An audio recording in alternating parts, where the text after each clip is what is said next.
ingin kemudian mengulang secara singkat saja, siapa tahu ada yang lupa dan kemudian saya bisa mengingatkan. Karena pada zaman sekarang Bapak Ibu sekalian, kita melihat banyak sekali orang-orang muslimah yang akhirnya apalagi di Indonesia kan terjebak pada beberapa pakaian yang akhirnya malah menjauh daripada arti hijab yang sebenarnya. Nah, karena itulah pada hari ini kita akan coba sedikit sharing tentang hijab. Jadi ini khusus adalah bagi perempuan dan bagi laki-laki agar tahu juga seperti apa makna hijab yang sebenarnya. Baik, alhamdulillahirabbil alamin wassalatu wassalamu ala Rasulillah. Puji dan syukur kita panjatkan pada Allah, salat dan salam juga senantiasa pada Rasulullah. Jadi mudah-mudahan pada hari ini bermanfaat kemudian materi. Jadi saya langsung saja menyingkat waktu Bapak Ibu sekalian. Jadi ini adalah kemudian yang dinamakan dengan aurat perempuan. Jadi kalau kita bicara tentang penutup aurat, pertama-tama kita harus menentukan dulu yang mana yang dimaksud dengan aurat. Betul begitu? Yang dimaksud dengan aurat pada perempuan adalah sebagaimana yang terlihat dalam hadis ini, yaitu ketika Rasulullah mendapatkan Asma binti Abu Bakar. Jadi anaknya Abu Bakar namanya Asma, maka Asma ini datang kepada Rasulullah dengan pakai pakaian yang transparan.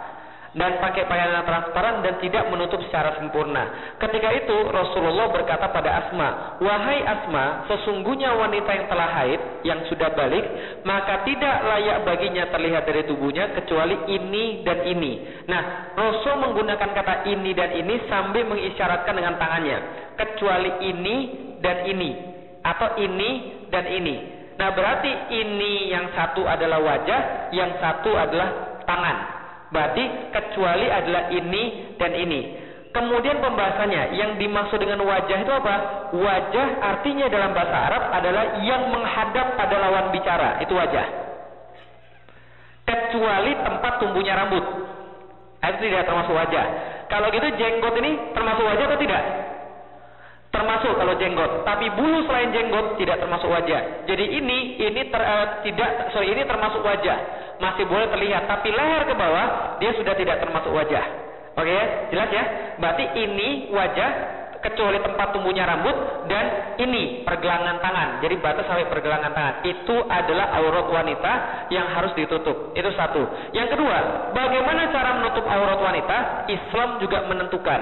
Selain menentukan aurat wanita, tapi Islam juga menentukan cara menutup auratnya. Gimana caranya? Satu, pakaian yang namanya khimar.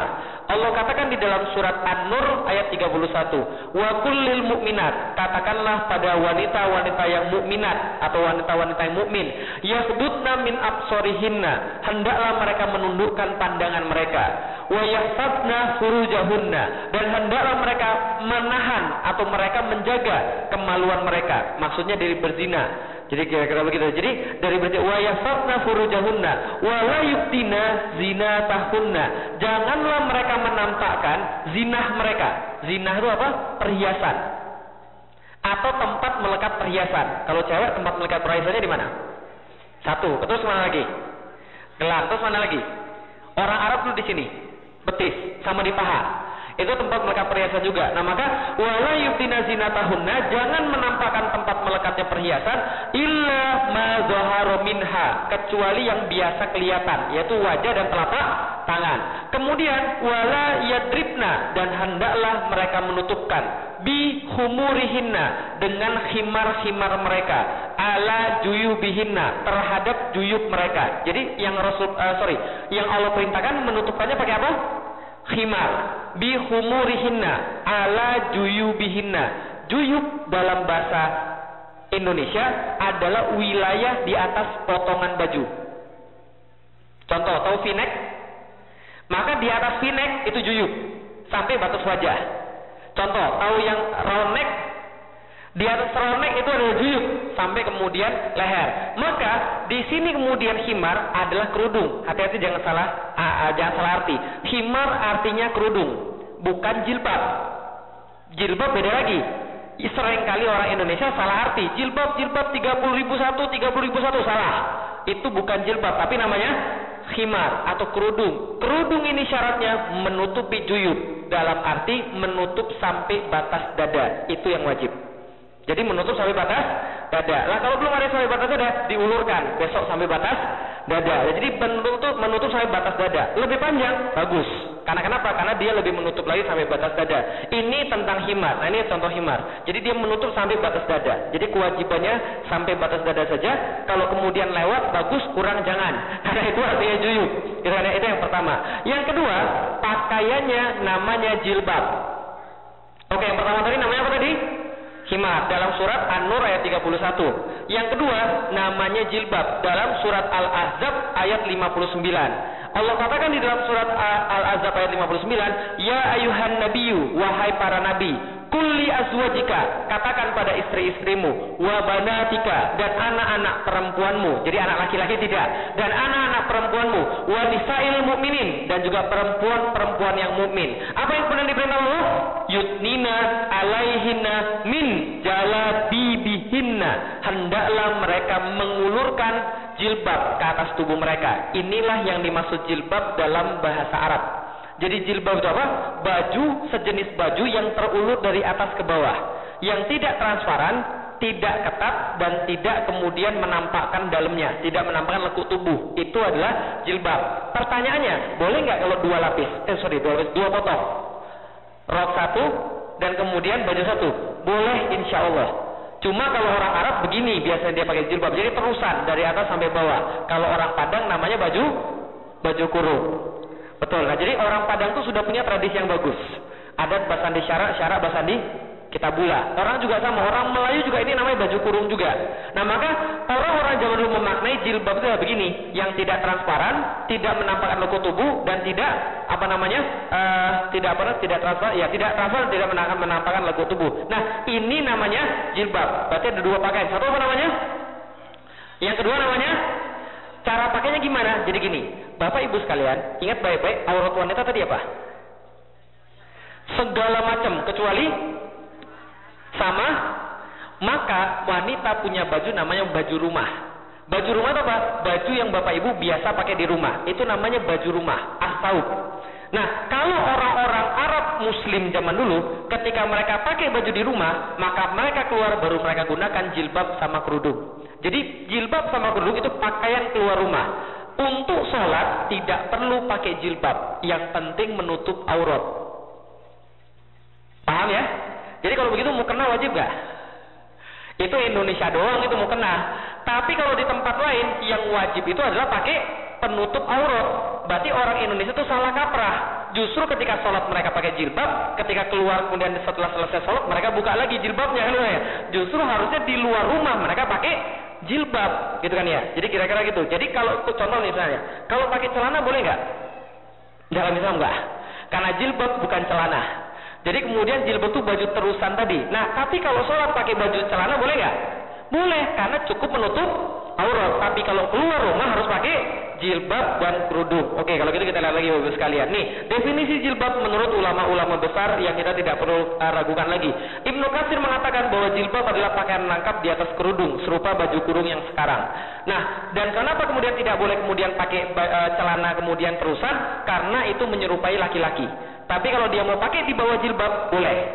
Paham maksudnya? Jadi dia pakai celana nih, terus pakai jilbab, boleh-boleh aja. Jadi geraknya lebih enak, lebih kemudian mobile.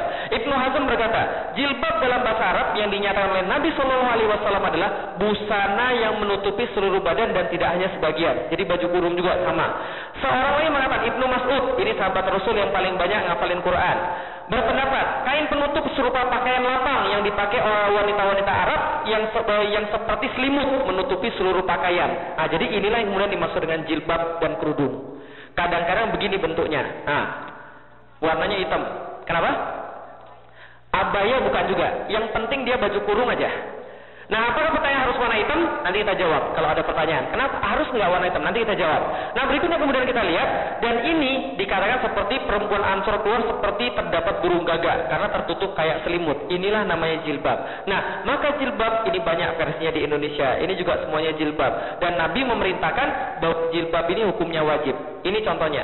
Rasulullah SAW memerintahkan kepada kami untuk keluar pada hari raya Id dan kemudian Idul Fitri dan Idul Adha. Gadis-gadis merdeka boleh keluar, yang sudah haid juga boleh keluar, yang sudah kawin juga boleh keluar. Mereka yang sudah haid tidak ikut sholat tapi mendengarkan khutbah. Berarti boleh nggak wanita haid ikut khutbah sholat Idul Fitri? Boleh. Ingat ya, boleh ya. Tapi tidak boleh ikut sholat. Baca Quran boleh nggak? Boleh, pintar. Yang nggak boleh? Pegang Qurannya. Bacanya boleh. Loh, emang bisa baca tapi nggak pegang Quran? Bisa aja. Yang nggak usah dipegang. Atau pakai sarung tangan, itu boleh baca Quran pas haid ya. Loh kok kenapa bisa gitu? Ada dalilnya. Aisyah ketika lagi kemudian umroh sama Rasulullah, tiba-tiba Aisyah dapat bulan. Ketika Aisyah dapat bulan kan dia nggak boleh ikut kemudian ritual kan? Maka Aisyah bilang, Rasul memerintahkanku boleh melakukan segala macam ibadah kecuali tawaf dan sholat. Berarti baca Quran boleh nggak? Boleh, nggak ada masalah kecuali tawaf dan sholat, itu yang nggak boleh. Nah kalau gitu kita lihat nih, jilbab seberapa panjang? Yang jelas di bawah mata kaki. Kemarin saya dapat pertanyaan, kalau laki-laki di bawah mata kaki gimana? Nih kata Rasulullah. Kalau ada kemudian laki-laki yang mengulurkan pakaiannya supaya diperhatikan orang, Allah tidak akan melihatnya kelak di hari kiamat. Kalau jadi orang yang manjangin kemudian pakaiannya di bawah mata kaki, kalau laki-laki Allah laknat, masuk neraka. Loh kok Ustaz di bawah mata kaki? Ada ceritanya. Ceritanya apa? Tuh, coba perhatikan. Mengulurkan pakaiannya supaya dilihat oleh orang, merasa sombong. Laki-laki yang mengulurkan pakaian karena merasa sombong, dia masuk neraka. Khususnya terjadi pada jubah. Karena jubah itu urufnya orang Arab. Urufnya orang Arab, kebudayaannya orang Arab, kalau jubahnya di bawah mata kaki bagi laki-laki, dia sombong. Maka Abu Bakar pernah bertanya pada Rasul, ya Rasul, jubahnya di bawah mata kaki ada, gimana? Kata Rasul, nggak apa-apa, Abu Bakar kamu tidak sombong. Berarti kalau kemudian kita pakai celana seperti ini, maka di bawah mata kaki tidak ada masalah karena urufnya tidak ada, kebudayaannya tidak ada. Tapi kalau pakai sarung, pakai jubah di atas mata kaki. Jelas ya, yang bapak-bapak ya? Kalau ibu-ibu harus di bawah mata kaki. Nyapu jalan dong. Kotor dong, tenang, ada hadisnya. Ada seorang wanita bertanya pada Rasulullah, ya Rasul, yang seorang wanita memanjangkan dan mengulurkan ujung jilbab sambil menutupi kaki, berjalan melalui jalanan yang kotor. Rasul bersabda, tenang, akan dibersihkan oleh jalan yang bersih sesudahnya. Jadi nggak ada masalah. Masalahnya gimana Ustaz? Ya angkat dikit lah dengan ya. Masa kemudian digidi-gidi ini dengan ya? Kan enggak. Nah maka kemudian itu bisa. Jadi akan dibersihkan oleh jalan yang bersih sesudahnya. Seorang wanita dari Bani Abdil Asyal berkata, ya Rasulullah, kami berjalan melalui jalan yang basah, maka apakah yang harus kami lakukan? Nabi bersabda, bukankah jalan berikutnya lebih baik? Iya, maka jalan yang kemudian baik akan membersihkan jalan yang kotor. Berarti boleh, nggak ada masalah ketika jilbabnya nyapu jalan. Apalagi kemudian ke KJRI, orang KJRI nggak perlu nyapu lagi. Tapi itu nggak masalah maksudnya. Tidak najis, maksudnya kira-kira begitu. Apa yang bisa kita lihat nih? Jilbab tidak tipis dan tidak ketat. Berdasarkan hadis yang tadi, maka jilbab tidak boleh tipis dan tidak boleh ketat. Jelas ya? Yang sudah saya jelasin tadi. Nah, kemudian kita lihat lagi. Sorry, ini agak ngebut karena memang waktunya terbatas. Supaya kita bisa banyak tanya jawab. Nah, kemudian apa lagi? Jilbab gugur bagi wanita tua. Jadi kalau Anda nggak mau pakai jilbab, ada dua kemungkinan. Satu, Anda harus jadi orang gila. Dua, harus jadi orang tua. Karena orang tua boleh tidak pakai jilbab. Umur berapa? Kalau sudah menopause. Gimana? Sebelum 50 sudah menopause, dia boleh menegakkan jilbabnya. Lihat nih. Dan perempuan tua yang telah terhenti dari haid dan mengandung, menopause kan? Sudah terhenti dari haid dan mengandung, sudah menopause, yang tiada pengen kawin lagi. Tapi kalau dia masih ingin kawin lagi, tetap aja pakai. Tiada atas mereka dosa menanggalkan pakaian luar mereka, jilbab mereka. Boleh nggak pakai jilbab? Ya, kenapa? Karena Allah memperbolehkan. Tapi kalau mereka mau pakai jilbab, berlaku sopan lebih baik bagi mereka. Berarti bagi ibu-ibu sudah menopause, mohon maaf, kalau ibu-ibu tetap pakai kerudung, tetap pakai jilbab, itu pahala. Jadi gitu ya. Jadi tetap lebih enak pakai kan ya? Karena itu pahala. Walaupun boleh kalau dia sudah menopause. Berarti kalau ada yang kemudian nggak pakai, berarti jangan-jangan sudah menopause. Bukan saya bilang. Itu kita lihat ya. Ini kemudian adalah jilbab gugur bagi wanita tua. Guyon sekalian. Nah, itu kita lihat sekalian. Nih, lihat nih bagaimana cara kalau gitu kita lihat, sorry sebentar. Nih, lihat bagaimana cara setan menggoda wanita. Nih lihat nih. Ada cewek sudah pakai jilbab. Lihat nih, setannya keluar. Setan bilang, ngapain lu keluar begitu? Ya, apa kata orang? Kayaknya pucat banget wajah lu. Tuh setan tuh begitu tuh berbisik-bisik. Jangan. Udahlah sedikit make up supaya lebih cakep. Udah dikit aja kan nggak ada yang tahu. Kayak mau pergi ke pemakaman aja lu. Ya ampun, yang pakai itu apa? Baju ibumu. Tuh. Gimana nanti kamu diolok-olok orang? Gara-gara pakai baju ibumu. Waduh, nggak cocok banget sih. Emang seluruhnya ditutupin? Udah dikit keluar rambut nggak apa-apa lah. Tuh, laki-laki nggak akan gigit kamu kok. Akhirnya apa terjadi? Nah, Bapak-Ibu sekalian, itulah kemudian godaannya. Nah, kalau gitu kita lihat, ini salahnya di mana? Saya di mana? Ini saya di mana? Ini saya di mana? Nggak usah ngomong lagi, ini saya di mana? Bukan, saya di mana? Dadanya tidak ketutup kerudung. Ini salahnya di mana? Dan ada belahan. Ini salahnya di mana? Ada belahannya juga, pintar. Kalau gitu apa kemudian jilbab? Inilah jilbab. Jilbab adalah ada khimar, ada jilbab. Ada khimar, ada jilbab. Syaratnya khimarnya sampai ke batas dada. Kemudian longgar dan tidak transparan, menutupi sampai mata kaki. Dan kemudian batas auratnya dalam muka dan telapak tangan. Dan di dalamnya ada mihnah, pakaian dalam atau asaub tadi. Nah, itulah kemudian yang dimaksud dengan jilbab. Kenapa harus pakai pakaian dalam? Karena gini Bapak sekalian, bukan pakaian dalam-dalam ya, bukan ya, tapi pakaian dalam, pakaian rumah. Kenapa harus pakai pakaian dalam, pakaian rumah? Karena kalau tidak pakai pakaian rumah, langsung ditabrak sama jilbab, pasti kalau ada angin ngecap. Betul begitu? Dan kalau ada cahaya nerawang. Usah tahu banget sih pengalaman Bapak sekalian. Itu maksudnya. Nah, makanya kemudian harus pakai pakaian rumah. Kenapa? Supaya tidak membentuk badannya kalau ketiup angin atau sebagainya. Maka inilah kemudian yang namanya jilbab. Nah, apa keuntungan kemudian jilbab? Satu, hemat Bapak sekalian. Nggak perlu perawatan macam-macam Bapak sekalian. Coba lihat kemudian orang-orang ibu-ibu kepala negara atau ibu-ibu pejabat. Kalau kemudian mau pergi pejabat kan pakai sanggul kan ya? Nyanggul berapa lama Bapak sekalian? Wah, 3 jam ada Bapak sekalian. Berat 3 jam menyiksa lagi pakai kerudung, selesai dalam waktu 5 menit. Betul Bapak sekalian? Hemat Bapak sekalian. Yang kedua Bapak sekalian, nih nggak katron, deso dan ketinggalan zaman. Karena ada yang bilang ini, Ustaz itu kan ketinggalan zaman, pakaian orang tua. Alah, justru zaman dulu pakainya kayak begini Bapak sekalian, serba terbatas kan ya. Maka Islam itu pakai modern, ditutup semua kan ya. Nah kemudian apa lagi? Nih Bapak sekalian, aman daripada gangguan. Kita nggak bisa tahu cowok itu kayak apa. Kita nggak tahu mata cowok itu kemana, tapi kita bisa melindungi diri kita sendiri. Betul begitu? Contoh, ada nggak yang pernah ngelihat tukang ojek lagi ngumpul? Pernah nggak ngelihat tukang ojek lagi ngumpul di Indonesia? Pernah tukang ojek lagi ngumpul? Iya. Tukang ojek bisa ngumpulnya di mana? Di pangkalan. Oh, tahu banget tukang ojek. Pangkal ojek biasanya di mana? Di tempat turun angkot. Benar nggak? Pernah lihat nggak tukang ojek ngumpul kalau lewat cewek seksi? Pernah lihat nggak? Kalau nggak pernah, nanti pulang Indonesia perhatiin. Tukang ojek biasanya kan ketika tukang turun cewek kan ya, kalau ada seksi apa yang terjadi pada tukang ojek? Bukan digodain, dilihatin dari turun sampai hilang dari pandangannya. Apa yang dibayangkan dalam otaknya kira-kira? Bentuk tubuh cewek itu. Kebayang nggak maksudnya? Kebayang nggak maksudnya? Itu laki-laki normal. Jadi kalau dia bilang, oh itu mah laki-laki aja yang nafsu. Bapak Ibu sekalian, kalau laki-laki gak nafsu, Anda gak jadi Bapak Ibu sekalian. Jadi jangan salahin cowok nafsu, itu udah fitrah. Kalau cowok gak nafsu gak bakal terjadi kita, kan sekalian. Maka itulah kemudian cewek-cewek disuruh menutupi supaya mereka tidak diganggu orang. Karena kenapa? Coba lihat nih, yang mana kira-kira aman dari gangguan? Yang sebelah sini atau sebelah sini?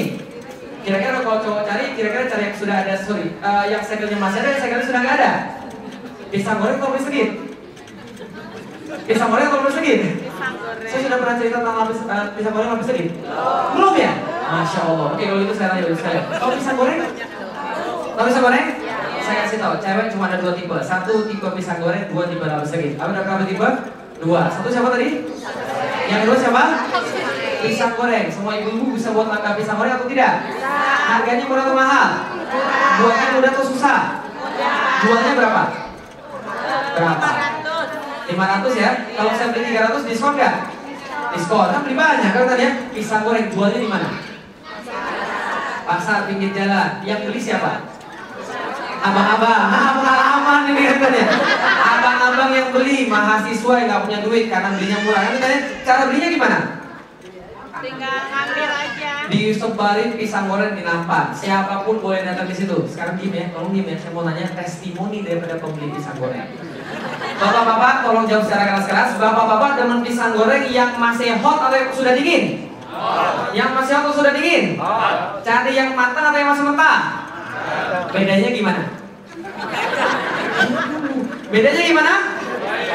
Pegang-pegang. Pegangnya 11, belinya 1. Itulah nasi pisang goreng. Mau lapis legit? Kesukaan saya makan lapis legit, Bapak sekalian. Kenapa saya suka makan lapis legit, Bapak sekalian? Karena dari dulu ibu saya demen buat lapis legit. Buat lapis legit, ibu-ibu semua bisa atau tidak semua bisa? Harga bahannya murah atau mahal? Buatnya mudah atau susah? Susah minta ampun, Bapak sekalian. Saya pernah suatu hari saya bilang sama ibu saya, "Mi, buatin saya lapis legit dong, sana beli bahannya." Bahannya mahal atau murah? Mahal. Sampai dulu saya suruh ngocok telur. Ngocok telur itu, Bapak sekalian, walaupun ada alatnya 1,5 jam itu, Bapak sekalian. Betul gitu? Mi udah belum, Mi udah belum, Mi capek nih, mau makan gak lo? Ya udah kalau gitu mau makan. Ya saya kemudian tungguin 1,5 jam sampai jadi kemudian adonannya, saya kemudian taruhin kemudian di loyangnya panasin dulu, taruhin mentega supaya tidak lengket. Kan katanya, loyangnya kemudian keluarin, masukin 1 lapis, jangan terlalu tipis, jangan terlalu tebal. Kalau terlalu tipis nanti pecah, terlalu tebal nanti bantet. Betul gitu? Lalu kemudian masukin kemudian kompor, 5 menit, ting, keluar, masukin lagi 1 lapis lagi, masukin lagi kompor.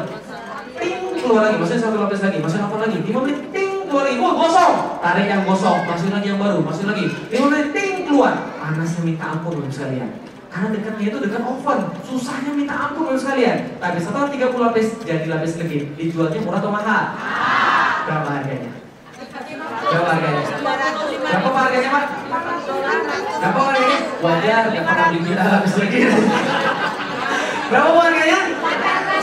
400.000, tapi yang paling murah di Indonesia harganya 75.000. Seloyak.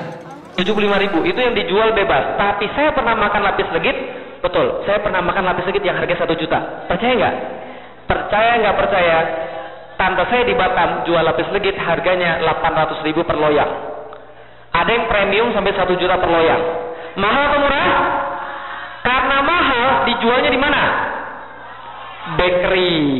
Tempatnya dingin, enak, bersih, nyaman, gitu kan ya? Nah, kemudian yang beli siapa? Yang jelas bukan abang-abang. Yang beli siapa? Insinyur, dokter, ustaz. Karena ustaz punya duit ini kan ya. Mau ustaz beli pisang goreng. Ustaz beli lapis legit, gitu kan ya? Cara belinya gimana, Bapak sekalian? Dia masuk ke bakery, dia masuk kemudian ke supermarket, dia lihat sama aja, kotak manapun diambil sama, karena jaminan langsung dari pabriknya, Bapak sekalian. Kita kemudian bawa ke kasir, bayar cash tunai, bawa ke rumah, dibuka, dipotong, baru dimakan. Mau anak-anaknya jadi pisang goreng atau segit? Pisang goreng kalau dua-duanya mana bisa? Pisang goreng kalau segit? Bapak-bapak kalau boleh kawin lagi mau pisang goreng atau segit? Enggak berani dia ngomong. Karena baliknya disiksa. Jangan panggil balik lagi. Oh yang itu kita lihat. Nah ini yang benar pisang goreng lebih segit. Lebih terlindung yang mana, Bapak sekalian? Paham kan ya? Kita dibeli berdasarkan harga yang kita tentukan. Kalau kita tentukan harga kita 1.000, yang datang cowok yang punya duit 1.000. Kalau kita tentukan harga kita 250.000, yang datang cowok yang punya duit 250.000. Itulah kemudian yang namanya yang datang sesuai dengan harganya. Apalagi Bapak sekalian, dia kemudian dapat pasangan yang sejuk. Seperti yang Allah katakan, orang baik dapat orang baik, orang jahat dapat orang jahat. Hah? Nggak selalu. Kalau dia nabi. Bukan nabi. Fir'aun, istrinya baik nggak? Baik. Nabi Lut, istrinya jahat nggak? Nabi Nuh, istrinya jahat nggak? Kalau setingkat dengan nabi, nggak selalu dia dapat yang baik. Tapi kalau orang biasa, yang baik akan dapat yang baik. Nggak percaya? Felixio ketika nyari istri, yang ada tulang ikannya di sini. Nggak mungkin, sudah saya bilang kan ya. Dia aktivitasnya di diskotik, saya aktivitasnya di masjid. Gimana bisa ketemu? Kalaupun ketemu, dia nggak akan suka sama saya. Kenapa? Dia bilang, Allah, Felix itu parah. Dikit-dikit Allah, panas kuping gue. Kemudian ya. Nah, kenapa? Karena dia kemudian tidak suka sama orang kayak saya. Maka kalau orang dugem, kira-kira nikahnya sama siapa? Dugem juga. Gitu kan ya? Kayak kemarin kan ya, aktivis masjid nikahnya sama aktivis masjid juga. Nggak mungkin nikah sama aktivis dugem, karena di mana ketemunya? Nah kalau ada aktivis masjid sama nikah sama aktivis dugem, berarti ada salah satu yang pergi ke dugem atau salah satu pergi ke masjid. Kan itu kan ya? Nah, itu kan ya? Sederhana hidup itu sekalian. Kita akan dapat berdasarkan yang kita hidup di situ. Kan itu ya? Biasanya tukang sate nikahnya sama tukang sate, dokter nikahnya sama dokter biasanya. Kenapa? Karena ketemunya di situ. Maka saling cinta lokasi namanya. Betul begitu? Kira-kira istri saya orang mana? Orang IPB juga. Loh, ketemunya di mana? Cinta lokasi, Bapak sekalian, ketika lagi nyangkul. Itu jadi. Tapi itu maksudnya adalah kenapa? Bahwa yang baik akan dapat yang baik, yang jahat akan dapat yang jahat. Nah, kalau gitu kita lihat. spesial. Kenapa? Hanya sedikit yang mau bersyukur. Qalilan ma yashkurun. Ketika ibu pakai, apalagi di LE, itu insya Allah pahalanya lebih banyak. Kenapa? Karena di Indonesia pakai kerudung biasa. Pahala ada, cuma biasa. Di LE lebih besar pahalanya. Kenapa? Karena kata Rasulullah, sebuah pahala orang tergantung tingkat kesulitan. Nah, jadi semakin sulit semakin bagus itu, pahalanya semakin banyak. Tadi kan ya, nah itu kemudian karena pahalanya semakin banyak, buatlah. Apalagi aman daripada Allah. Nah ini kemudian, ini yang paling berbahaya. Coba lihat dulu sekalian. Ketika Rasul Isra Mi'raj, ketika Rasul Mi'raj, ada dua golongan yang Rasul lihat di neraka. Satu siapa? Suatu kaum yang memiliki cambuk seperti ekor sapi untuk memukul manusia. Siapa dia? Pemimpin yang tidak adil. Yang kedua, para wanita yang berpakaian tapi telanjang, kasiyatun ariyatun. Wanita berpakaian tapi telanjang, berlenggak-lenggok, kepala mereka seperti bunuh unta yang miring, suka goda laki-laki. Nah mungkin ibu-ibu enggak, tapi coba lihat anak-anak zaman sekarang di Facebook. Kira-kira gimana fotonya? Foto dari atas. Gitu kan ya? Nah gitu kan ya? Terus lagi pakai cahaya gitu kan ya? Supaya kenapa? Supaya menggoda laki-laki. Ngomongnya dikiut-kiutin. Gimana kan? Kamiu gitu kan ya? Aku gitu kan ya? Cemut ya? Kayak gitu-gitu kan ya? Nah itu kemudian dikiut-kiut kan itu. Bahaya itu. Apa maksudnya? Oke itu hati-hati. Jangan jadi dari itu. Bahaya kalau ada. Kenapa? Itu tuh hati-hati tuh. Nih, berpakaian tapi telanjang, melenggak-lenggok, kepala mereka seperti bunuh unta yang miring, dan wanita seperti itu tidak akan masuk surga dan bahkan tidak mencium baunya. Apa ini maksud dalam bunuh unta yang miring? Yang kemudian pakai unta tinggi-tinggi. Pernah lihat tuh? Ada yang pakai satu sini, dua sini kayak Twin Tower, dua, kan ya. Kadang-kadang pakai tinggi, kalau gede banget. Kadang-kadang yang bingung, ini kerudung atau tumor otak, kan ya. Jadi, nggak coba kuliah aja. Tapi ini adalah seperti itu. Jadi jangan dimacem-macemin, biasa aja. Bulat itu bagus. Lah, kalau saya punya rambut gimana? Digelunglah ke bawah, jangan digelung ke atas. Karena kalau digelung ke atas seperti bunuh unta, yang nggak boleh apa? Membuat laki-laki kemudian mengangkat kepalanya untuk memperhatikan dia. Itu kata Imam Ibnu Katsir. Kalau seandainya laki-laki sampai kemudian mengangkat kepala untuk melihat dia, itu sudah termasuk tabarruj. Jelas ya? Jadi boleh nggak berdandan? Boleh, selama laki-laki masih merasa lazim. Boleh nggak pakai baju selain hitam?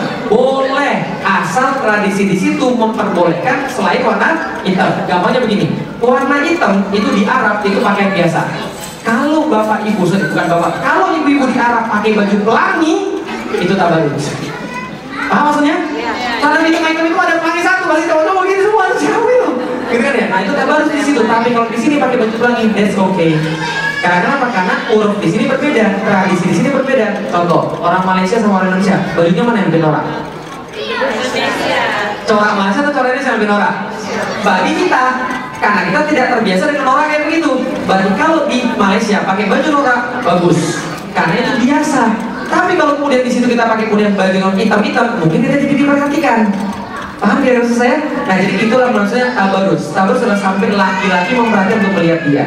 Makanya ada beberapa ulama yang bilang kalau pakai baju hitam-hitam membuat Anda diperhatikan orang, lebih baik hindari.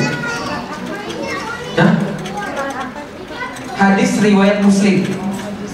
Nah, jadi hadisnya kuat ini. Nah, jadi itu yang kemudian dimaksud dengan tabarruj. Jadi kemudian kalau berhias boleh nggak? Selama itu lazim, silahkan. Ya, pakailah kemudian bedak dikit-dikit. Jadi kamu jangan sampai patung kan? Atau bukan patung, apa namanya? Topeng. Nah, itu diperhatikan orang. Nah, itu bahaya. Nah, lalu itu kita lihat lagi. Nih, memang betul susah, tapi Islam muncul dalam keadaan asing dan akan kembali terasing. Dan megang Islam pada saat itu seperti memegang bara api. Memang panas, Bapak sekalian. Tapi insya Allah, Allah akan ganjar kita dengan pahala 50 orang sahabat. Ini pahala sahabat kita dapat 50 orang, apalagi di LA lebih parah lagi. Nah makanya karena itulah bersih teguh pada Allah, insya Allah kita dapat pahala. Jelas mana ini? Kalau nggak jelas bagus, silahkan bertanya kalau tanya nggak jelas. Nah, jam 9 bagus. Silahkan. Ada nih yang bertanya, ibu-ibu, bapak-bapak juga boleh kalau mau. Yang tadi juga boleh, tentang habit boleh. Silahkan. Ada mungkin? Ada? Jelas tentang kerudung dan jilbab? Jelas. Silahkan. Ada mungkin? Ada silahkan. Boleh.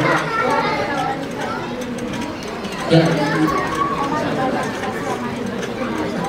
Ya, bagaimana dengan seorang wanita yang berumur jilbab? Apakah amal ibadahnya sah atau tidak? Amal ibadah tidak bisa dikaitkan satu sama lain, seperti yang saya katakan kemarin. Berarti seorang orang wanita yang berjilbab, wanita yang kemudian tidak berjilbab, sholatnya sah nggak? Selama sholatnya menutup aurat, maka sholatnya sah.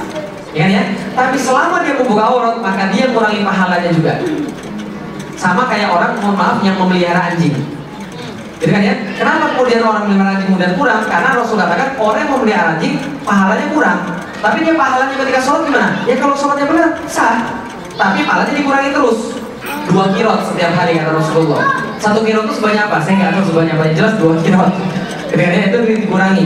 Tapi kalau saya sayang banget sama anjing saya gimana? Ya udah, life is choice. Hidup adalah pilihan. Nah itu kemudian sama kayak benar orang kerudungan. Nah kalau gitu orang yang nggak kerudungan, pahalanya diambil terus daripada dia, karena dia berdosa di saat yang sama. Nah karena itu ya udah, berpakaian kemudian tertutuplah, berhijablah, dan kemudian berbuat baiklah. Ada yang lain? Silakan. Boleh, silakan ibu. Pakai ini ibu, silakan. Boleh dibantu? Ya silakan ibu. Silakan. Assalamualaikum. Waalaikumsalam. Saya bertanya, kalau misalnya pakai jilbab, tapi Kelakuannya? tapi kan kerja, terus kayak kita di uniform. Terus misalnya contohnya nurse, you have to wear ngomongnya helping this, helping them. Ya itu habits. Masih sudah tidak sadar, bagus. Terus mesti pakai scrubs kan? We can't have things hanging. Jadi mesti masukin ke dalam. Betul. Terus kadang-kadang kalau tidak bisa dilebarkan sampai dada. Iya. Jadi kan mesti masuk ke dalam. Terus dia gitu, bahkan kalau mesti pakai full hijab, pakai stetoskop susah. Jadinya kadang-kadang suka mesti pakai turban. Is that okay? Oke. Nah, dalam kemudian ilmu kedokteran, dalam kemudian perkara-perkara seperti kedokteran, dan di mana memang perlu kemudian orang itu kemudian untuk tidak melebarkan jilbabnya, karena memang betul kan ya, orang lagi kemudian bedah, kalau kemudian jilbabnya ketinggalan di situ kira-kira kan ya. Nah, dalam perkara-perkara seperti ini dibolehkan dalam perkara medis, karena perkara medis diperbolehkan, perkara-perkara dilarang. Contoh, saya datang ke dokter, dokternya cewek, penyakitnya mohon maaf penyakit kelamin, boleh nggak saya buka kemudian aurat di depan cewek dokter tadi? Boleh, tapi selama dari dokter laki-laki, kenapa nggak cari dokter laki-laki? Katanya itu maksudnya. Tapi kalau terpaksa boleh nggak? Boleh, karena itu dalam medis diperbolehkan. Rasul memperbolehkan juga pada zaman dulu. Jadi, tapi kita tidak kemudian membiasakan seperti itu. Memang pada saat-saat yang perlu saja kita melakukan seperti itu. Gitu kan ya? Oke, silakan. Ya silakan. Ada mic ya. Assalamualaikum warahmatullahi wabarakatuh. Waalaikumsalam warahmatullahi wabarakatuh. Contohnya seperti saya ini Pak ya, saya pakai ini menutup sampai dada, tapi baju saya tertutup sampai di leher. Dan usia saya sudah menopausnya 50, sekarang 60 tahun. Terima kasih. Assalamualaikum warahmatullahi wabarakatuh. Itu pernyataan atau pertanyaan Ibu? Harusnya ditutup tadi Islam, oke. Oke, apa boleh? Jawabnya boleh Ibu, karena Ibu sudah menopause. Nah, tapi kemudian kalau bagi orang belum menopause, tidak boleh kemudian kalau kemudian sampai kemudian di situ saja, tapi harus ditutup sampai ke dada. Lah kan pakai baju kan baju longgar. Bapak Ibu sekalian, tujuan orang memakai jilbab supaya tidak kelihatan lentuk tubuhnya. Ya, karena kalau kemudian kerudungnya tidak dipanjangkan sampai dada, there is a chance di mana kelengkung tubuhnya bisa kelihatan. Gitu kan ya? Nah jadi itu tetap harus dipanjangkan sampai ke dada. Kalau ibu sudah selesai urusannya, karena sudah sampai kayak tadi gitu kan ya, jadi nggak ada masalah. Boleh silakan, boleh ibu. Assalamualaikum warahmatullahi wabarakatuh. Waalaikumsalam warahmatullahi wabarakatuh. Yang saya bertanya masalah habit, sekarang nggak masalah. Boleh. Sekarang kalau habit itu kita mendidik anak dari kecil. Sekarang yang saya tanyakan, karena anak saya udah remaja gitu, mungkin telat, saya bisa bilang telat. Bagaimana saya untuk memulai? Terima kasih. Assalamualaikum. Waalaikumsalam. Kalau sudah gede, dia sudah punya free will. Dengan kata lain, kita tidak bisa hanya mengandalkan habit semata, tapi harus ada persuasi. Dan persuasi yang paling bagus adalah persuasi secara emosional. Caranya gimana? Ingat Witing Tresno jalanan Soko kuliner. Ya, berarti ajak makan dulu. Kuliner dulu. Karena orang yang kuliner itu biasanya akrab. Jadi gini contohnya. Kita coba lihat, kita coba hitung secara kasar. Kenapa anak kita mulai membantah? Jawabannya gampang. Jawabannya mudah. Berapa jam dia berada di sekolah? 8 jam. Berapa jam dia ngomong sama kita? Sehari berapa kira-kira? Yang ngomong benar-benar ngomong. 2 jam, taruhlah 4 jam kan ya? Berarti yang dia lebih dengar teman-temannya atau kita? Wajar berarti kan ya? Nah berarti ingat wedding Tresno jalanan Soko Kuliner tadi. Berarti semakin banyak kita menghabiskan waktu sama dia, semakin mungkin dia mendengarkan pada kita. Maka saya secara pribadi, kalau kemudian sama anak saya yang kemudian berusia 5 tahun, saya nggak punya anak yang kemudian lebih daripada 5 tahun, karena anak saya paling gede 5 tahun. Yang saya biasakan, dan saya rasa itu berlaku pada orang yang sudah tua juga, kita harus punya quality time. Quality sekaligus quantity time. Yang saya lakukan pada anak saya Alila, itu adalah saya ajak dia, saya punya waktu, saya dalam 1 bulan, minimal saya punya waktu 1 atau 2 hari, saya ajak dia berdua aja. Ini adalah father and daughter time. Ibunya nggak boleh ikut, adik-adiknya nggak boleh ikut. Ini urusan saya sama dia. Karena masalah pendidikan adalah transfer of karakter, bukan transfer of knowledge. Karena transfer of knowledge semuanya tahu, tapi transfer of karakter. Saya membentuk dia supaya dia tahu dan dia paham bahwa bagi dia bapaknya adalah hero. Ya kan ya? Berarti kalau kemudian kadar kebirasaannya apa? Kadar kebirasaannya adalah kalau dia sudah gede dia ditanya mau nikah sama siapa? Saya mau cari cowok yang kayak bapak saya. Itu maksudnya. Supaya kenapa? Supaya dia mendengarkan. Dan nah maka ini juga memang dimulai awal susah. Kayak saya sama bapak saya masuk Islam. Hubungan antara orang tua dan anak di orang-orang Chinese itu rigid, kayak bos sama karyawan. Bapak saya nggak pernah bilang makasih, nggak pernah bilang maaf. Saya juga nggak pernah bilang makasih, nggak pernah bilang maaf. Kebayang nggak maksudnya?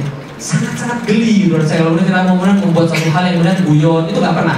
Jadi apa kemudian ketika dibesarkan cara seperti itu, banyak di antara kita orang tua ingin terlihat keren di hadapan anak, ingin terlihat garang di hadapan anak, karena kita nggak mau anak kita kemudian memperlakukan kita secara apa namanya kurang ajar.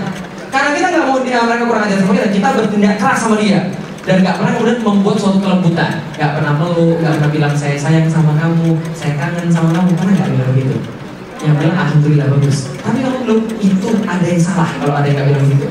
Maka kemudian gimana cara untuk meruntuhkan Taiwan ini? Susahnya minta ampun. Pertama saya masuk Islam, saya meruntuhkan Taiwan ini sama bapak itu susah.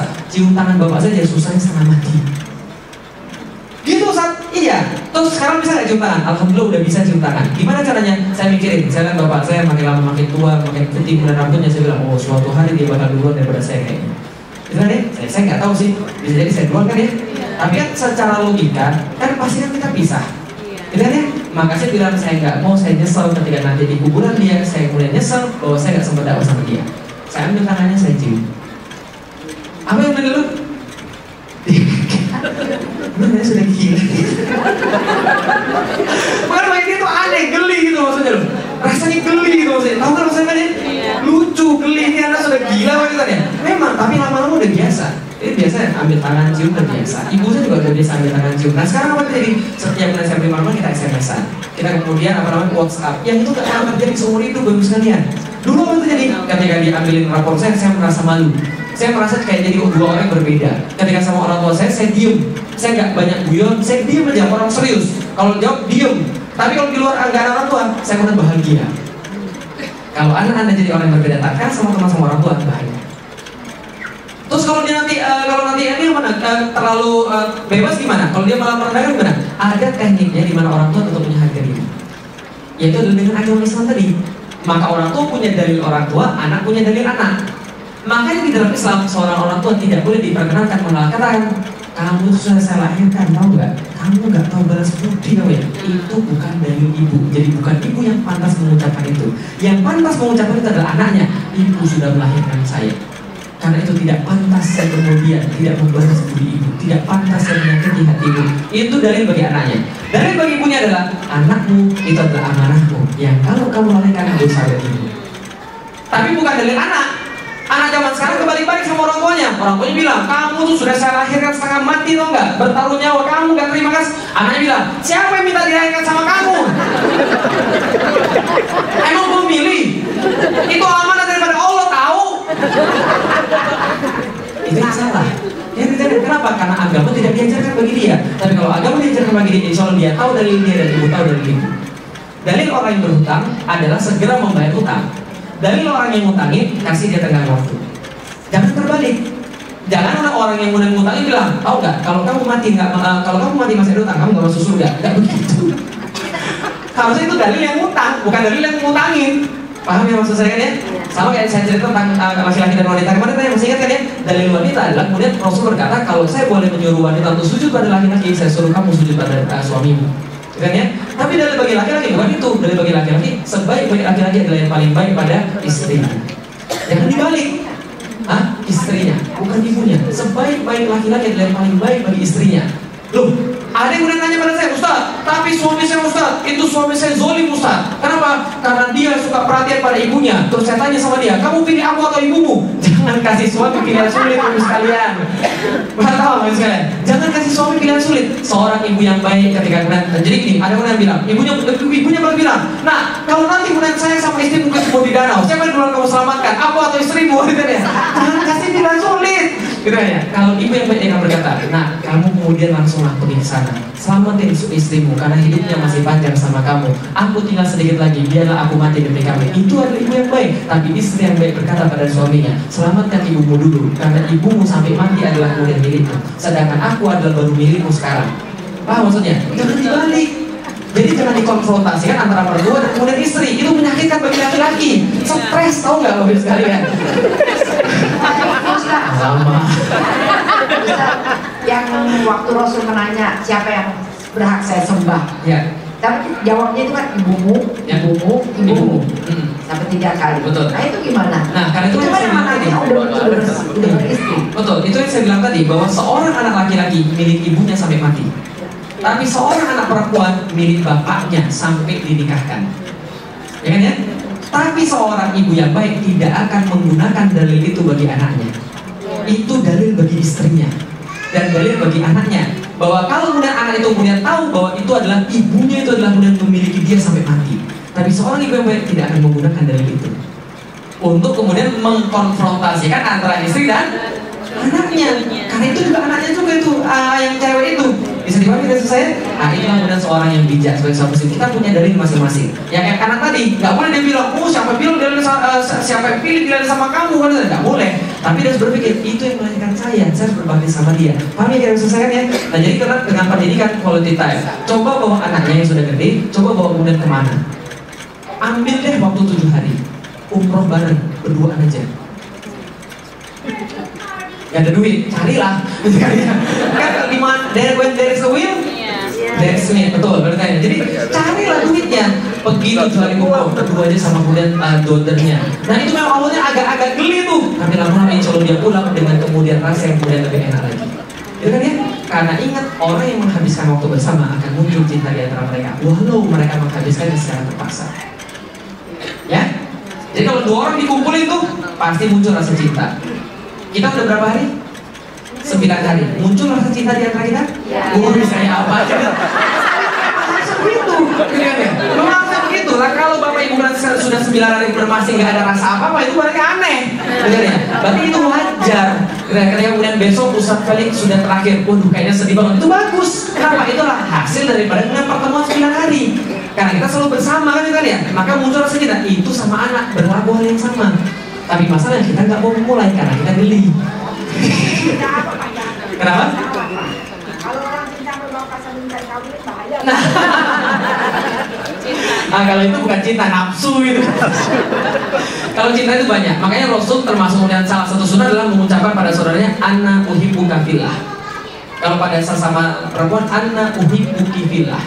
Itu adalah salah satu sunnah. Maka Rasul katakan tidak beriman seorang muslim sebelum dia mencintai saudaranya seperti dia mencintai diri dia sendiri. Maka sunnahnya ketika bertemu dengan saudara mengatakan anna uhibbuka fillah. Saya mencintaimu karena Allah, bukan nafsu, bukan homo, bukan. Tetapi mencintaimu karena Allah. Jadi itu boleh. Oke, silakan kembali yang lain. Silakan.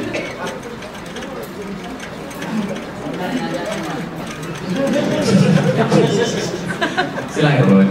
Waalaikumsalam warahmatullahi wabarakatuh. Pak, masalah hijab. Oke. Tadi kalau yang saya katakan adalah basically-nya ada dua. Bahwa kalau perempuan muka, tangan dan kaki. Muka dan telapak tangan saja. Kaki termasuk aurat. Oke. Kemudian laki-laki adalah sampai ke lutut. Pusat kayak gitu. Kemudian dalilnya lagi yang lain adalah memanjangkan sampai ke bawah. Bagi perempuan. Bagi perempuan. Kemudian laki-laki juga memanjangkan ke bawah sampai tidak glosor, pules sampai tidak menimbulkan rasa sombong. Tidak Pak? Nah kemudian karena dalil itulah perempuan tidak boleh memakai celana panjang. Ya. Betul. Kemudian Pak Erik juga bilang, tapi laki-laki boleh pakai celana panjang. Ya. Saya mengerti kalau perempuan tidak boleh pakai celana panjang karena ada dalil lagi yang mengatakan berlegak-legok. Bukan, tasyabuh, menyerupai laki-laki. Oke, menyerupai laki-laki. Atau misalnya tadi juga dibilangnya berpakaian yang seperti telanjang. Ya. Nah, pertanyaan saya adalah bagaimana kalau misalnya satu, kenapa laki-laki dalilnya seperti itu, kenapa laki-laki boleh bercelana panjang? Ya. Kemudian berarti itu kan unfair gitu. Ya. Kemudian yang kedua adalah bagaimana kalau si perempuan ini memakai bajunya dipanjangkan tapi tidak sampai ke bawah, tapi di dalamnya memakai celana panjang yang sampai ke bawah. Ya. Itu mengingat situasi dan kondisi. Ya, terima kasih. Kalau dikatakan antara fair dan unfair, memang laki-laki wanita tidak fair. Kita sudah bahas itu kemarin kan ya, bahwa memang laki-laki dan wanita memang tidak sama. Karena itu perlakuannya memang berbeda. Karena itulah kemudian, kenapa kemudian laki-laki boleh memakai celana? Karena memang dari dulu sudah lazim laki-laki memakai celana. Satu. Yang kedua, memang itulah kemudian pakaian lelaki tidak dibatasi dengan seperti perempuan. Yang kedua kemudian, kenapa kemudian perempuan tidak pakai celana? Tadi sudah Bapak katakan tadi, maka itu adalah fair. Dan kemudian, gimana kemudian kalau kemudian dia pakai kemudian celana, baju yang segini kemudian pakai celana? Dalam pandangan saya tetap tidak diperbolehkan, kecuali kemudian dia selimutin dengan tubuhnya, jilbabnya sampai di sini. Maka Ibnu Katsir mengatakan terlihat kemudian bawahnya kemudian celana yang masih it's okay. Ada yang pernah pergi ke umroh ketemu dengan orang Iran? Orang Iran jilbabnya kayak gimana? Jilbabnya kayak gimana? Cadur namanya. Cadur itu kayak gimana? Kerudung sampai ke bawah. Jadi dia mau pakai kerudung langsung bawah, langsung dikepit pakai tangan ya. Nah, dikepit pakai tangan. Nah, kemudian sampai ke bawah itu kemudian masih kelihatan dikit kemudian ini apa namanya celananya. Nah, that's okay. Kalau masih kelihatan dikit segini, that's okay. Tapi kemudian kalau kemudian kelihatan agak lebih banyak, itu bukan merupakan jilbab yang kita pahami karena tadi terulur dari atas sampai ke bawah berdasarkan surat Al-Ahzab ayat 59 tadi. Itu kira-kira. Tapi Pak, berarti Pak Ferry kan bilang kalau laki-laki terlalu panjang hanya berdasarkan lazim, tidak berdasarkan dalil berarti. Sedangkan harusnya kita menjadi dua mengikuti lazim, apalagi nanti kalau misalnya dikaitkan pakai celana panjang seperti kita sekarang ini adalah kebiasaan non muslim ya, artinya kita juga dilarang mengikuti kebiasaan mereka. Menunjukin kebiasaan non muslim berpakaian seperti ini begitu, bukan kebiasaan orang Islam begitu. Artinya nanti kita dalil lagi kita dilarang mengikuti kebiasaan yang non muslim kan begitu. Jadi gini Pak, yang dimaksud dengan tasyabuh bil kufar, yang dimaksud dengan tidak boleh mengikuti kebiasaan orang-orang yang kafir adalah mengikuti kebiasaan kemudian yang berkaitan dengan akidah. Nah, beda dengan tasyabuh dengan menyerupai laki-laki. Bagi perempuan itu beda dalilnya. Jadi kalau kemudian bagi perempuan tidak boleh menyerupai laki-laki pakaiannya. Tapi kalau bagi kemudian yang tadi Bapak katakan itu tasyabuh bil kufar, tidak boleh menyerupai orang-orang kafir dalam arti menyerupai ibadah mereka. Contoh misalnya, orang-orang kafir kemudian kalau ulang tahun ngapain? Tiup lilin, minum minuman keras dan sebagainya. That's not our tradition. Itu nggak boleh. Tasyabuh bil kufar. Orang-orang kafir ketika New Year apa yang mereka lakukan? Celebrate pesta sesuai. That's not our tradition. Maka itu kemudian yang disebut dengan tasyabuh bil kufar, kan ya? Nah, jadi itu kemudian yang dimaksud tasyabuh bil kufar beda dengan tasyabuh dengan yang menyerupai laki-laki.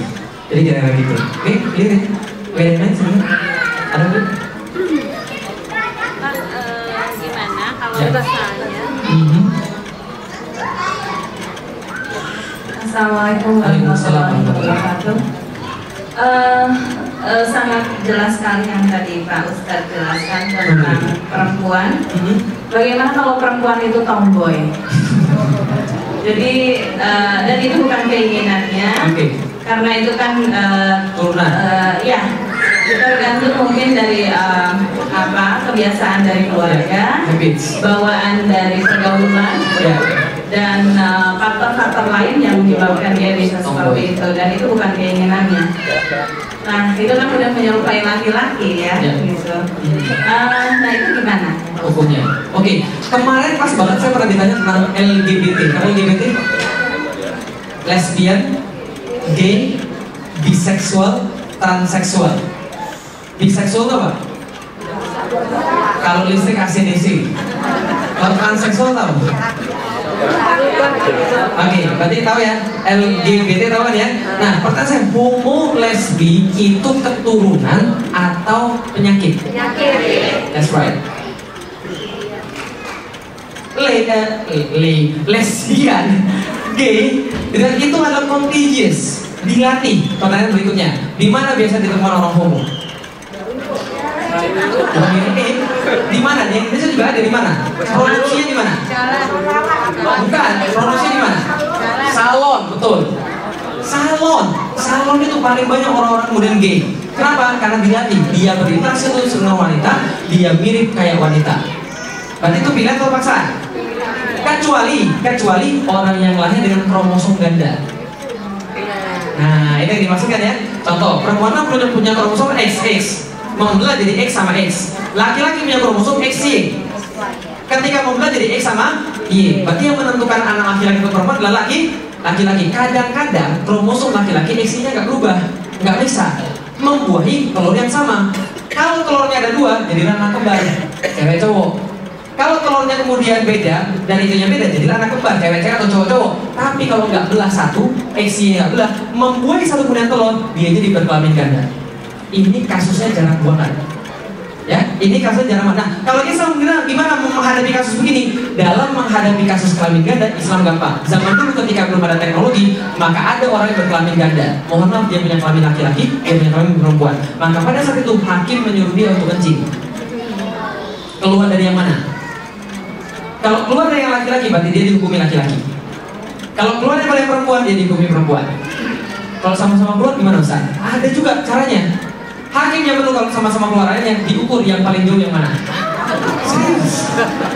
Berarti kalau empat, nah kalau yang umur berarti nggak berkembang. Berarti yang diukur yang paling jauh, yang paling berkembang kelaminnya. Karena seiring dengan waktu bisa kelaminnya hilang. Yang satu. Nah kalau kemudian dua-duanya sama-sama jauh gimana? Zaman sekarang sudah ada tes gen dan ada tes hormon. Di situ bisa diketahui dia laki-laki atau perempuan. Seperti kasus Dorce misalnya. Dorce itu sudah saya konfirmasi. Orang-orang yang kemudian mengetahui faktanya mengatakan pada saya walau misal bahwa Dorce berkelamin ganda. Berarti dia boleh pilih sesuai dengan apa yang kemudian dia paling dominan. Bisa dipahami? Tapi kasus-kasus yang lain is not turunan. That's contagious. Dan bayangkan apa yang jadinya kalau itu dilegalisasi di Amerika. Mommy and mommy, daddy and daddy. Bagaimana membentuk anak yang baik? Kan sudah saya katakan kemarin, orang perlu bapak atau orang perlu ibu untuk perkembangan hidup dia. Ya kan ya? Nah itu tidak itu bukan mulai yang baik dan itu mengulang lagi tradisi Nabi Lut. Yang diazab Allah kan gitu kan ya? Nah jadi gitu. Jelas ya tentang yang ini yang LGBT jelas ya. Nah kalau kemudian tomboy gimana? Tomboy itu pilihan atau paksaan? Itu pilihan. Ada nggak yang dulu tomboy sekarang jadi feminim banget? Ada, pasti banyak yang dari ibu ini. Jangan buka kartu dong, maksudnya. Saya tahu, tapi ya pasti ada. Dan itu maksudnya orang bisa berubah. People change. Manusia itu bisa berubah kalau dia mau. Oke, last one. Satu lagi. Boleh silakan. Ini Pak untuk trik orang Yahudi menghancurkan Islam, ya. Salah satunya yaitu melalui makanan. Ya, food, fun, and fashion. Iya. Terus melalui dan melalui fashion, melalui pakaian. Nah, khususnya untuk kami ibu-ibu yang berada di sini, terutama yang mempunyai anak teenager, itu sangat mengingatkan kepada anak-anak kami butuh benar-benar pendekatan yang sangat kuat supaya mereka tidak terpengaruh model-model yang tidak baik. Nah itu gimana ya Pak Ustadz? Karena itu tidak mudah ya. Terutama di Amerika.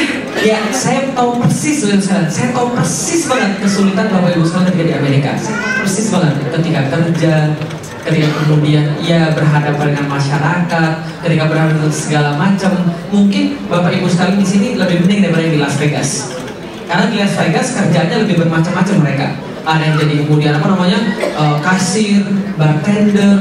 Itu ya memang saya tahu itu sulit. Tapi coba mintalah pada Allah kemudahan. Itu satu, minta pada Allah kemudahan. Niatkan dari awal minta pada Allah kemudahan. Karena kita nggak akan berhasil tanpa kemudahan bantuan Allah. Itu yang pertama. Yang kedua adalah Bapak Ibu sekalian, biasakan dari kecil. Biasakan dari kecil sehingga mereka tahu inilah pakaian mereka. Hati-hati, jangan berpikir dia masih kecil kok, biarin aja dia masih buka-buka. Hati-hati, jangan seperti itu karena kita perlu latih mereka dari kecil. Oh, anak-anak yang udah dari kecil disuruh itu nanti stres sekali. Bapak ibunya kali yang stres, anaknya ikut aja kebiasaan orang tuanya, betul kan ya? Nah, jadi artinya adalah biasanya dia dari kecil dan anggap itulah pakaian dia. Dan yang paling penting adalah nanti ketika dia dewasa dia pasti akan banyak pertanyaan. Kenapa yang lain buka dan saya harus tutup? Jadi, kenapa yang lain gak seperti saya? Maka harus dijelasin dari awal bahwa semua itu dialami karena Allah. Atau harus dijelasin dari awal dan itu memang sulit. Karena itu saya punya anak 5 tahun dan sekarang saya sudah merasakan ada pertanyaan-pertanyaan seperti itu. Kenapa saya nggak boleh temenan sama dia?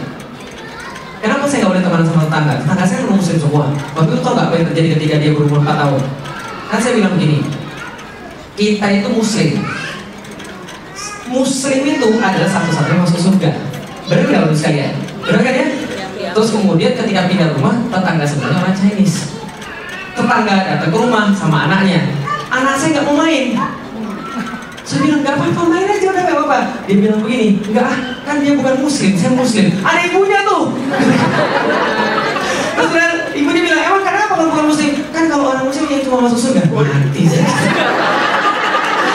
Oke, kalau gitu selesai kan ya. Besoknya saya bilang, Alila, belum tentu. Anak kecil tuh gak punya agama. Siapa tahu kalau dia main sama Alila, dia bisa dakwah. Siapa tahu dia nanti masuk Islam, kan bisa masuk surga bareng-bareng. Nanti dia gak apa-apa, jadi gak apa-apa, gak apa-apa. Besoknya kemudian dia temuin anak itu main sama ibunya. Terus kemudian ibunya tanya, loh kok sekarang bilang boleh main? Ya, Abi sudah boleh. Jadi orang tua yang gak enak. Jadi kalau memang pendidikan, nanti yang dia tanya, kenapa nggak boleh? Namanya saya jelaskan, ini kan karena Allah. Allah sudah kasih kita segala macam. Allah kasih Abi kemudian uang, kemudian bisa beli susu buat anak-anak, bisa beli beli ini, dan bisa kita bisa punya segala-galanya. Abi sehat alias satu itu karena apa? Karena Allah. Kita didik dari awal. Nah, boleh nggak kita terima kasih pada Allah? Kenapa? Allah minta kita berterima. Bagaimana kalau produk-produk orang kafir yang kita tinggal di sini, ya Pak Ustadz, kita lebih mengkonsumsi produk-produk dari orang-orang kafir Yahudi ya. Nah itu hukumnya, ya. Sampah kafirin. Oke silakan. Hukumnya gimana? Oke terima kasih. Dalam kemudian bertransaksi apapun dengan orang kafir, hukumnya sama. Apapun yang boleh kita transaksikan, selama transaksi kita adalah halal, maka insya Allah boleh. Contoh, Rasul dulu pernah berbisnis sama orang Yahudi. Jadi Rasul berbisnis sama orang Yahudi dan kemudian itu boleh kemudian dilakukan karena Rasul melakukan itu. 2, Rasul menjadi orang-orang yang udah dipercaya Yahudi untuk menaruh barang jaminan. Itu Rasul, karena Rasul terpercaya. Nah berarti berbisnis juga, itu juga boleh juga. Ali bin Abi Thalib pernah jadi karyawannya orang Yahudi. Berarti boleh juga menjadi karyawan orang Yahudi. Gimana membeli produk-produk Yahudi? Selama produknya halal maka hukumnya boleh. Bagaimana dengan kemudian aksi boikot? Kalau aksi boikot itu lain cerita. Contoh, ketika Palestina kemudian diserang sama Israel dan senjata-senjata Israel yang masuk adalah siapa? Siapa yang masuk senjata Israel? Semuanya Amerika. Nah, berarti peluru yang kemudian itu disumbangkan dari mana? Coca-Cola dan sebagainya. Nah, berarti kalau kita mau boikot dengan alasan itu boleh. Tapi kalau kita beli, boleh nggak? Tetap boleh, karena itu barangnya halal. Bisa dipahami rasa saya? Jadi itulah kemudian di dalam Islam. Jadi tidak serta-merta kemudian kita makan kalau dia Yahudi kita nggak boleh maaf, kita boleh kemudian ambil. Tapi kalau pertimbangannya lain, contoh. Tapi kalau saya mau beli di toko Muslim boleh nggak Ustaz? Lebih boleh lagi. Paham ya maksudnya kan ya? Jadi kalau halal boleh nggak? Halal. Sah atau nggak? Sah, nggak ada masalah. Kerja sama orang Yahudi boleh. Makan makanan Yahudi boleh selama halal ya dan sebagainya. Jadi paham kira-kira saya? Ada yang masih nggak paham boleh ditanya. Oke jelas? Clear? Jelas, oke silakan. Ada? Sampun? Wih, sudah setengah 10. Oke, last one, boleh. Oh iya, silakan kalau ada. Ada yang terakhir? Gak ada? Cukup? Oke cukup, ya terima kasih. Kalau gitu Ibu sekalian saya ingatkan lagi, kaki termasuk aurat. Berarti pakailah kaos. Kenapa harus pakai kaos kaki? Kaos kaki itu adalah penutup aurat juga. Termasuk ketika sholat, itu kemudian harus menutup kaki kan ya? Karena kalau nggak menutup kaki, itu kemudian terbuka auratnya. Dan saya termasuk kemudian kenapa saya menikah sama istri saya karena kaos kaki juga.